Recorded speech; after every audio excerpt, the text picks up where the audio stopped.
کہ وقت آنے والا ہے جب تو اللہ کے پیش ہو گئے نہ دوستی کام آئے گی، نہ نیکیاں مول ملیں گی، نہ کوئی سفارشی آئے گا۔ تو جب کانوں کو پھاڑنے والی آواز آئے گی اس دن آدمی اپنے بھائی سے دور بھاگے گا، اور اپنی ماں اور اپنے باپ سے، اور اپنی بیوی اور اپنے بیٹوں سے بھی۔ ہر شخص اس روز ایک فکر میں ہوگا جو اسے سب سے بے نیاز کر دے گی۔ اور کتنے چہرے اس روز چمک رہے ہوں گے، خنداں و شاداں، یہ نیکوکار ہیں۔ اور اس روز کتنے چہرے ایسے ہوں گے جن پر گرد پڑ رہی ہوگی اور ان پر سیاہی چڑھ رہی ہوگی، یہی لوگ ہوں گے انکار کرنے والے بد کردار۔ اور اس کے بعد غامدیہ آئی بی بی،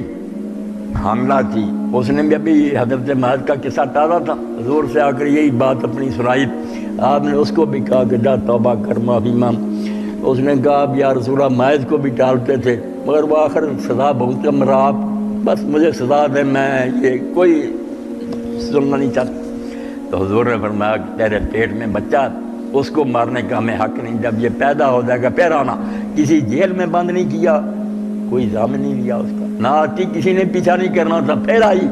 بچہ گود میں تھا، کہ اللہ کے رسول یہ پیدا ہو گیا، اس کو اب کسی کے حوالہ کریں، مجھے پاک کریں۔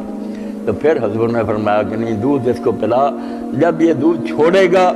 پھر آنا، پھر سزا دیں گے۔ تو حیرانی کی بات ہے کہ اس نے بہت جلدی اس کو کھانے پر لگایا، ٹکڑا روٹی کا اس کے ہاتھ میں دیا بچے کے، لے کر آئے، کہا یا رسول اللہ آپ یہ روٹی کھانے لگا، کسی کے حوالے کریں، آپ مجھے پاک کر۔ جب اس کے خون کے چھینٹے کو زمین میں گاڑ پر اس کو پتھر مارے نا،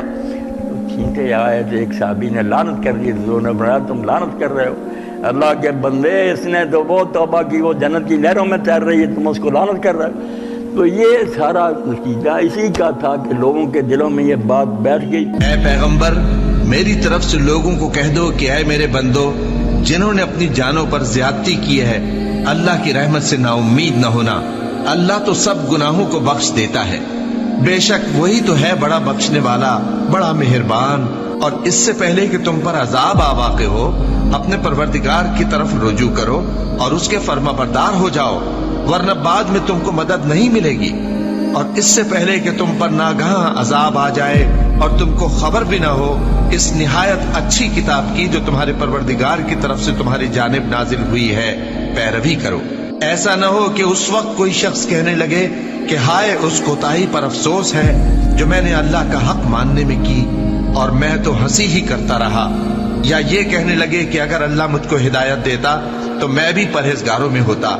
یا جب عذاب دیکھ لے تو کہنے لگے کہ اگر مجھے پھر ایک دفعہ دنیا میں جانا ہو تو میں نیکوکاروں میں ہو جاؤں۔ اب اسکول ہیں، کالج ہیں، ڈگریاں، سارے، کوئی نہیں مانتا کہ خدا مجھے دیکھ رہا،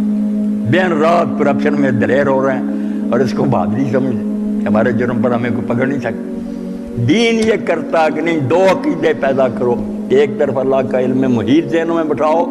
کہ اللہ کے علم سے کوئی چیز چھپ نہیں سکتی، اور دوسرا اللہ تعالیٰ کی عدالت پر یقین ان کے دلوں میں جماؤ کہ وقت آنے والا ہے جب تو اللہ کے پیش ہو گئے، نہ دوستی کام آئے گی، نہ نیکیاں مول ملیں گی، نہ کوئی سفارشی آئے گا۔ اللہ ولا تکونوا کالذین نسوا اللہ فانساہم انفسہم اولئک هم الفاسقون۔ یہ نچوڑ کی بات بتا دی کہ آدمی غلط راستے پر کب چلتا، جب وہ اللہ کو بھول جاتا، یہ یاد نہیں رہتا تھا کہ میرا کوئی بنانے والا ہے، اس نے کسی غرض کے لیے دنیا میں بھیجا، وہ دیکھ رہا ہے، واپس آنا۔ اللہ کو بھول جاتے ہیں تو نتیجہ کیا ہوتا ہے؟ بہت پیاری بات کی کہ اللہ کو بعد میں بھولے، میں اصل میں وہ اپنے آپ کو بھول۔ کاش ہم اللہ کی فرما برداری کرتے اور رسول صلی اللہ علیہ وآلہ وسلم کا حکم مانتے۔ کاش میں نے اپنی اس زندگی کے لیے کچھ آگے بھیجا ہوتا، اے کاش میں نے پیغمبر کے ساتھ رستہ اختیار کیا ہوتا، اے کاش مجھ کو میرا اعمال نامہ نہ دیا جاتا اور مجھے معلوم نہ ہوتا کہ میرا حساب کیا ہے، اے کاش موت میرا کام تمام کر چکی ہوتی، آج میرا مال میرے کچھ بھی کام نہ آیا، مجھ سے میرا اقتدار جاتا رہا، کاش میں اپنے پروردگار کے ساتھ کسی کو شریک نہ بناتا،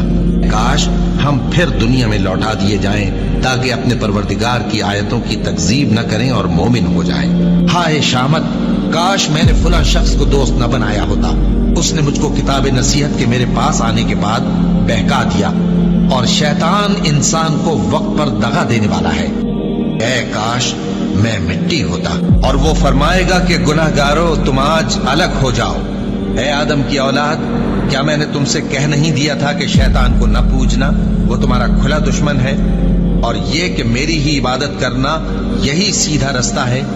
اور اس نے تم میں سے بہت سی خلقت کو گمراہ کر دیا تھا، تو کیا تم سمجھتے نہیں تھے؟ یہی وہ جہنم ہے جس کے تمہیں دھمکی دی جاتی تھی، جو تم کفر کرتے رہے ہو اس کے بدلے آج اس میں داخل ہو جاؤ۔ انہیں اپنا ہی نہیں پتا رہا کہ ہم دنیا میں کیوں آئے ہیں، کہاں جائیں گے، کیا بنیں گا۔ اسی لیے نیک لوگوں نے جو بات کہی نا کہ جو اپنے آپ کو پہچان لیتا وہ رب کو پہچان لیتا، تو یہی رب کیا، ہمارا مبدا کہاں سے آئے، اللہ نے پیدا کیا، کیوں آئے ہیں، معاش کیا ہے، اس کی بات کے لیے آئے، معاش کیا، واپس کدھر جانا ہے، اللہ کی طرف، من اللہ ہے للہ ہے اللہ، تین ہی جواب، اللہ کی طرف سے آئے ہیں، اللہ کا حکم ماننے کے لیے آئے، امتحان کے لیے، اور اسی کی طرف واپس چلے جائیں۔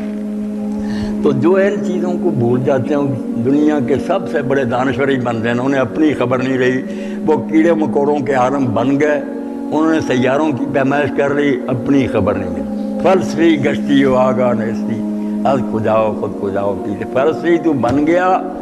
مگر یہ پتہ نہ چلا کہ میں کون ہوں، کہاں سے آیا ہوں، کیا کرنے کے لیے آیا ہوں۔ تو اللہ فرماتا ہے کہ ان لوگوں کی طرح نہ ہو جاؤ جو اللہ کو بھول جاتے ہیں، اور نتیجہ یہ ہوتا ہے کہ انہیں پھر اپنا بھی پتہ نہیں رہتا کہ ہم کیا ہیں، کیوں آئے ہیں۔